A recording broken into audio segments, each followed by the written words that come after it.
Okay, so we all have rough times, right? Things just happen, we get a little down, it's human. No harm, no foul.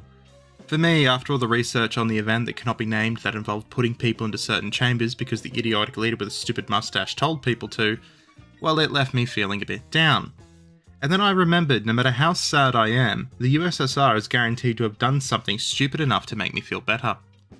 See, there are about 4 things in life that are just guaranteed these days. Death and taxes, of course. Somebody making anything I say about Donald Trump, yeah, that's always going to happen. And of course, Aeroflot doing something insane. So as Jeremy Clarkson the Messiah would say, I went on the internet and I found this. Gather round, my friends, as I tell you the story of how a Soviet passenger plane ran into a landmine. No, I did not stutter.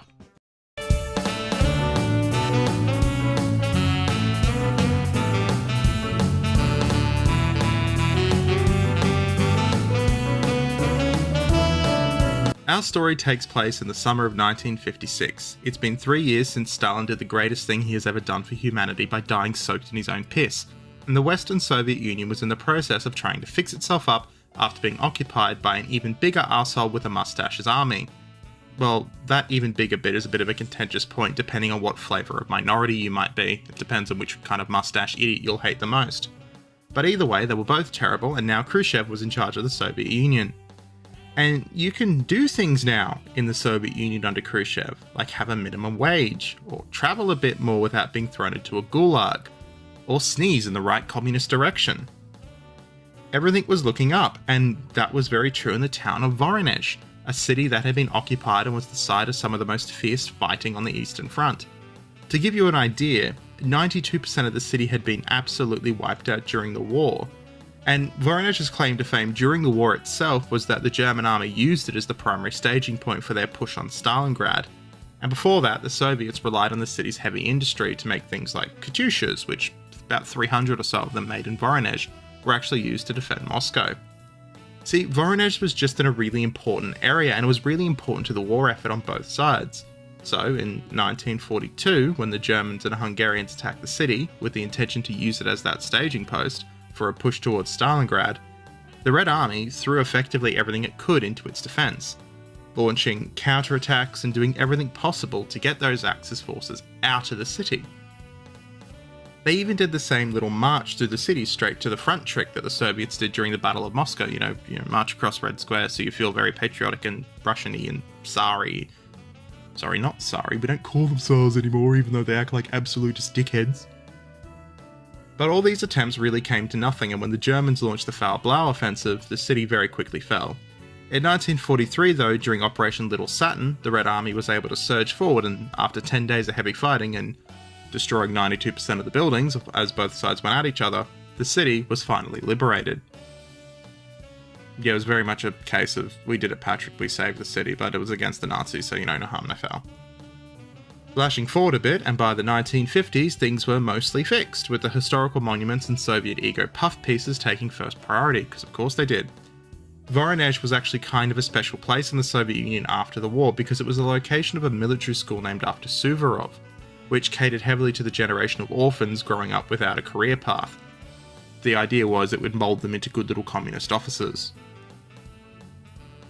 Now, a key part of fixing the Soviet Union, though, was the rebuilding of air travel networks within the country, which, considering there was no shortage of pilots, because, well, there was a giant war, airfields, because, again, there was a giant war, and reverse-engineered aircraft around, it looked on paper to be at least that rebuilding the Soviet air network was going to be a pretty easy task. But it forgot one thing. They were building the Soviet air network. See, Soviet aviation, civilian aviation that is, was lagging very heavily behind the West in terms of size and comfort, and really ability too, and speed, and basically everything that a Western aircraft could do, a Soviet aircraft at the time could only dream of. In 1952, a year before our story takes place, the British stunned the world with the introduction of the de Havilland Comet. It was completely revolutionary, and yeah, it eventually had some issues with its windows, but, and there's a big but, it was first, and it was new and it was cool at the time. And I mean, it's still cool today. I mean, look at those engine placements, they're awesome. And it was eventually fixed up. It's how we discovered that square windows on jet aircraft don't work. But at the same time, the Constellation was flying around too. And it's a propeller aircraft, so you can discount everything that happened to the Comet and just compare it to the Constellation. Because, yeah, compared to that, the Soviet Union was using a domestic copy of the DC-3, aka the C-47. Which, you know, there's a big jump between this and this. But don't worry, the Soviets will get its own jet soon. It will just be a full-on Smokhalka project because, well, you can't take any money away from the military, so what will happen is they'll take a military bomber and stick some civilian seats into the damn thing, and it will then do its best lawn dart impression, which you'll proceed to ignore for the next 10 to 20 years because, well, you can't have your jet be grounded. That's the Tu-104. Spoken about it before, it's the one that has the song written about it. This one. Ту-104 самый лучший самолет. За 5 минут вас в могилу довезет. Anyway, but Mr. So-called history of everything you may say as you furiously go to the comment section to make sure you don't read anything I put into the pinned comment to tell me the same thing 7 other people have said. What do these planes have to do with our story today? Well, see, the fact that the Soviets were using the Li-2, aka the DC-3 in Ushanka, is really important to our story because this kind of aircraft doesn't have a very large range. So, if you want to cross the Soviet Union, which you know is big, you have to stop multiple times to get silly things like fuel. And that, my friends, gets us to Aeroflot Flight 256, which was an Li-2 flying from Mineralny Vody to Moscow via Rostov and Voronezh on the 4th of July, 1953. Now, by all accounts, the flight had been progressing smoothly. Well, not really, because it's a DC-3 and they don't really fly smoothly because they fly quite low and it's, you know, bumpy as all hell. But, that is to say, the flight was going to plan. Now, the plane had just landed and completed its second leg, landing in Voronezh to let some passengers off and some on, and also, you know, to take on fuel. As the plane was on its way to the terminal, the entire aircraft was thrown into the air from a massive explosion on the right side of the aircraft, all the way over until its left wing bonked onto the ground. Now, for those who don't know, the DC-3 is a tail-sitting aircraft, so when it's on the ground taxiing, its wings are quite high in the air, so to fling the whole thing over to make it bonk the ground, it had to be a pretty big explosion. The Li-2's right engine at this point proceeded to just explode. Because of course it did, into a giant fireball, and then it fell off the plane. But don't worry about the engine falling off, not an environmental disaster, the plane can be towed outside the environment, so it's all fine. But anyway, despite how fast this happened, the small size of the plane meant that there was plenty of time for passengers and crew to evacuate, and weirdly, unlike every other Soviet story I have brought you, nobody actually died in this one. They all managed to get off. And most likely that's because the plane wasn't huge, it was a pretty small plane. A DC-3, Li-2, C-47, call it whatever you want, it's the same damn plane. They're not that big. They're actually quite small. They're big and revolutionary for the time, but in terms of the grand scheme of things, they're not the biggest aircraft, so that's why everyone was able to get off. But how does a plane randomly explode? Well, you know why, it's a landmine, I said that in the introduction. I'm just trying to thicken the plot a bit here. By some accounts, everyone was a little confused at first to what exactly had happened, because you know, you don't get on a plane and expect the thing to just detonate. And nobody could entirely figure out what was going on until somebody looked to the ground and saw a giant crater. Now, upon further inspection after the charred remains of the plane had been removed from the immediate vicinity, they had a look into the hole, and they discovered that the taxiway had been absolutely peppered with anti-tank mines just before the city's occupation in 1943 by Soviet soldiers. They had buried these mines at a depth of about 1.7 meters. What makes this especially impressive is that this wasn't just an anti-tank mine. Oh no, it was 3 of them strapped together. And somehow, nobody cleared this taxiway of landmines in 10 years since their placement. And when the right wheel of the plane rolled over the landmine, well, you know what happened, the thing damn exploded. And yeah, that's how Aeroflot managed to lose an aircraft by running into a landmine. Now this, I will preface, is not Aeroflot's fault. Well, to be fair, actually, most of their accidents aren't their fault per se, except for the drunk pilots. They didn't exactly plan to hit a mine. This isn't a case of a pilot closing the window curtains and making a bet that he could land the plane. That happened twice. That actually happened twice. He basically went, Yuri, watch me close the curtains and I'll land the plane based on vibes. Everyone died, I'm pretty sure, on the first one, and I'm 90% from memory that half the people died on the second one, so, good job. But this one was not their fault. This is just peak Soviet Union. And, well, you know what? It made me laugh, which makes me hedge a bet that it might make you laugh, because let's be honest, this is the most absurdly ridiculous way to lose an airliner.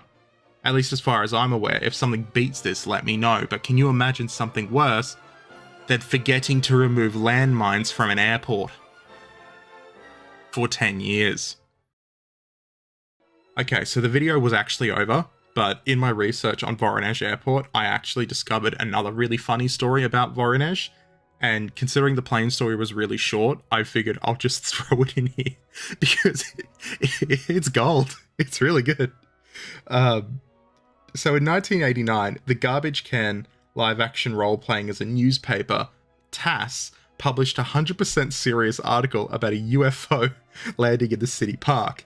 The extraterrestrials aboard the UFO apparently then made their way to town to have a chat with the children. As you do if you're an alien and you decide to land in the middle of the Soviet Union for reasons. Now, TASS took their role here as truth-telling journalists very seriously, because they even went and spoke to local scientists about what had happened. And they backed them up, providing real evidence that the aliens really walked among them.